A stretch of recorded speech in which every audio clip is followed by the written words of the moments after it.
Mas o desafiador do evangelho não é o milagre que você precisa. Porque milagre não muda caráter. Os 10 leprosos, somente um voltou para agradecer. Deus não está preocupado em realizar milagres em sua história. Deus está preocupado em mudar o seu caráter.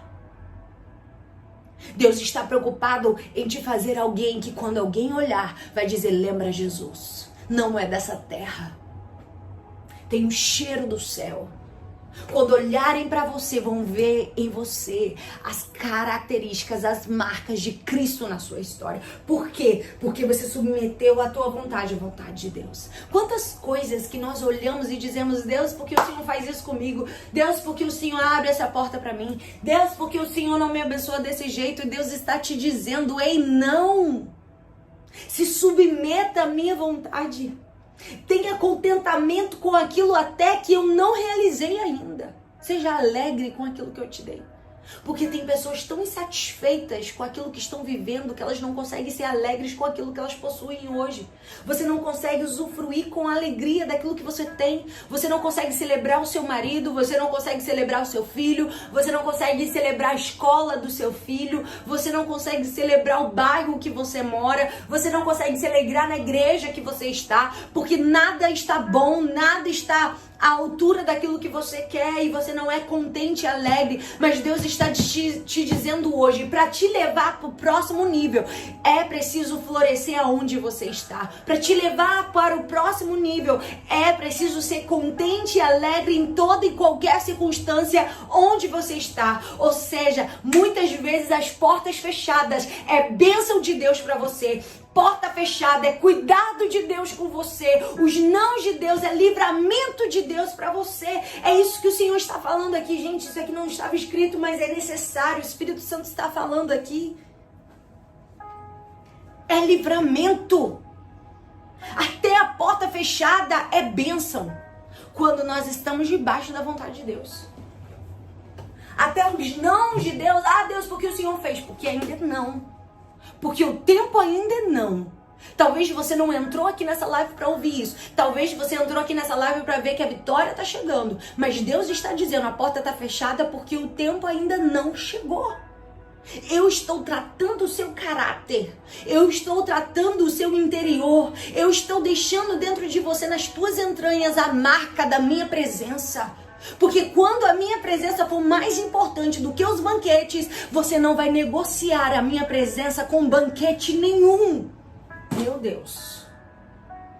Você não vai negociar a minha presença com banquetes e nem com persuasão. Porque deixa eu te dizer, à medida que você cresce, à medida que você avança, à medida que você chega nos projetos e começa a viver os projetos que Deus tem para sua vida, as pessoas olham para você e dizem, ela tem algo de Deus, ela carrega algo de Deus. Quando você começa a avançar, muitos vão se aproximar de você.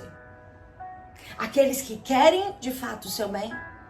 E aqueles que querem armar banquetes. Quem não quer banquete? Quem não quer uma viagem executiva, primeira classe para os Estados Unidos? Quem não quer regalias e privilégios? Quem não quer? Não seja hipócrita. Quem não quer? Mas Deus, Ele está nos chamando aqui nessa palavra. A amar mais a presença, mais a voz dele, do que os banquetes que nos apresentam. Porque nem sempre os banquetes significam honra de Deus. Tem banquetes que são laços do inferno. Meu Deus. Deus, Ele vai preparar um banquete para você, mas é Deus que vai preparar. Tem muitas coisas que vão parecer ser banquete de Deus, mas é um laço para arruinar a sua vida e a sua trajetória. Sim. Cuidado com os banquetes, cuidado com os benefícios, cuidado.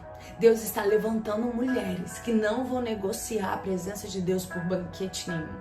Não vão negociar seus valores por banquete algum. Não vão negociar aquilo que elas possuem em Deus por benefício algum. E eu vou dizer, muitos vão se aproximar de você. E vão ter aqueles que vão ter uma voz persuasiva. Sabe o que é persuasão? É convencimento, é o poder de convencimento. A Bíblia diz aqui que Acabe o persuadiu a subir com ele a Ramote de Gileade. Não significa que Josafá queria. Primeiro, Acabe foi estratégico. Ele quebrou Josafá com um banquete. Foi uma regalia, diz que matou ovelhas, bois em abundância. Foi abundante. Acabe foi estratégico, falou assim, eu vou ganhar esse homem aqui, ó, com a barriga. Eu vou ganhar esse homem aí, ó, satisfazendo ele com os benefícios. Cuidado que os presentes, muitas vezes, eles vêm atrelado a uma intenção para um caminho que Deus não está. Uma intenção para uma aliança que Deus não está. Então cuidado até com os presentes que você recebe. Cuidado com aquilo que você está tendo de benefício. E se pergunte se Deus está nisso. Porque muitas vezes, para a gente ouvir a voz de Deus, a gente vai ter que dizer não para o banquete e não para a persuasão. Então ele tinha banquete e persuasão. O que é isso, persuasão? Ele convenceu.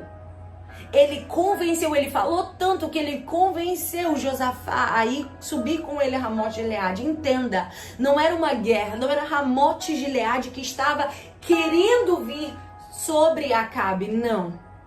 Mas Acabe que decidiu ir contra Ramote de Gileade. Como se não bastasse, além dele decidir, ele queria levar Josafá com ele. Tem gente que é assim, que não se satisfaz por ir sozinho. Tem gente que vai e quer levar os outros com ele.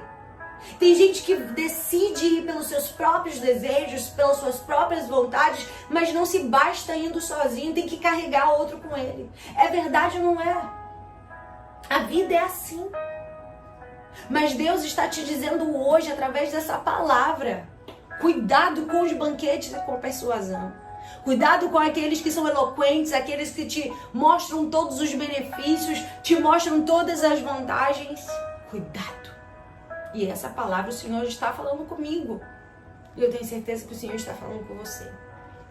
Aí a Bíblia diz, porque Acabe, rei de Israel, disse a Josafá, rei de Judá, você vai ou não vai comigo a Ramote de Gileade?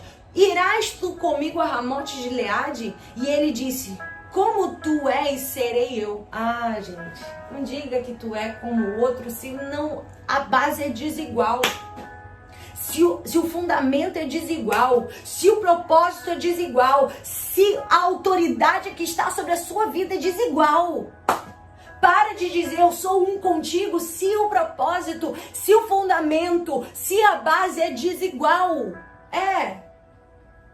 Ele estava dizendo, Josafá estava dizendo para o rei Acabe, olha, eu sou um contigo. Mas ele não é um com Deus? Ele não é um com a palavra? Como ele vai ser um com aquele que mata os profetas de Deus? Como ele vai ser um com aquele que não reconhece Deus como a sua autoridade? Como ele vai ser um com aquele que coloca a sua mulher e as vontades dela acima daquilo que é a palavra de Deus? Como que ele vai ser um com Acabe, que mata os profetas do Senhor? Como? O fundamento não é igual. A base de Josafá é a palavra. Josafá, ele foi responsável por gerar no meio do povo um coração voltado a Deus. Josafá foi responsável de ensinar o povo os mandamentos do Senhor. Josafá, ele destruiu ídolos das pessoas que idolatravam outros deuses. Mas a Bíblia diz que ele não matou de todo mundo. Ele não destruiu toda a idolatria. E aí está o perigo. Quando a gente não obedece a voz de Deus por completo. A gente obedece a voz de Deus pela metade.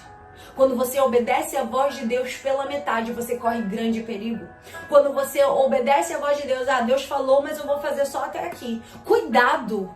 Porque a obediência pela metade não é obediência. Obediência pela metade não é a direção que Deus está te conduzindo e te chamando a andar hoje. Deus, ele não te chamou para andar com obediência pela metade, mas se for para obedecer, que você obedeça por completo. Que se for para você obedecer, que você obedeça por inteiro.